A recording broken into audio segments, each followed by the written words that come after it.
Hi everyone and welcome to another episode of Stories from Here.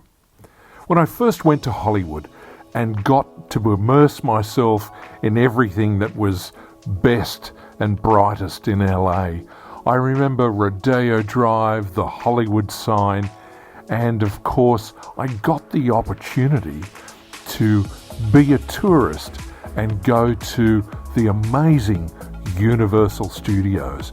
And so I was able to capture and enjoy some of the main things that this place has to offer.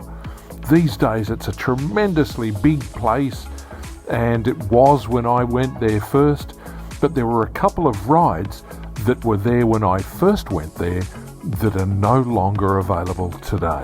And so I'll feature a couple of little moments of those rides that were there. Firstly, there was the E.T. Adventure, where everyone was on like a bicycle on a platform, and these trees and bushes were scented with a pine scent, and it immersed you in this world as though you were travelling with E.T. And as you go over this miniature city and the moon is off in the distance, there was a sudden rush of cold air-conditioned air, and it was a wonderful feeling and an opportunity. But this is the ride I really loved, Back to the Future, where all of the cars or DeLoreans were cutouts, and you were immersed on a multi-level platform and got to watch inside a fake DeLorean of what it might be like going back in time and going to be eaten by dinosaurs and things like that. So it was a wonderful ride. I've since been in a real DeLorean and had a drive, and that was fantastic. But this was sensational for the first time that I ever went. It was like a platform for these cars, and they were essentially like flight simulators. Yes, it was a lot of fun. Then Backdraft, which is no longer there, I went to the opportunity of that ride and got to see where that was, experience the heat, and as things explode, just fantastic.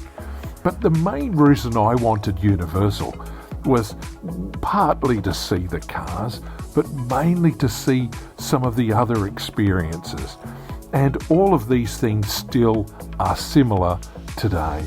I wanted to see these places, the Leave It to Beaver house, and this house coming up on the left-hand side here, the pinkish house, was 1313 Mockingbird Lane.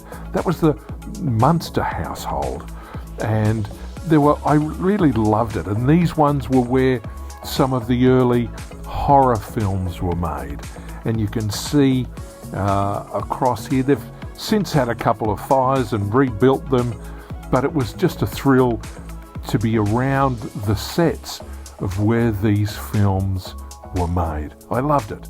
And this I particularly loved, being a fan of Psycho, and this being the Bates Motel. And the Psycho house was on the hill, and the carriage actually goes past it. I wanted to jump off and take photos, but that's a different tour, and of course it costs a mega amount more. But here was War of the Worlds set. They bought an old airplane and ripped it to shreds for the movie, and it remains there today. And of course, this part of the adventure finishes on what was one of the sets for Murder, She Wrote, but ultimately for Jaws. And it's always good to pretend to be afraid of a steel shark coming up at you as the water in the carriage explodes. But that's it, and thank you for watching another episode of Stories from Here.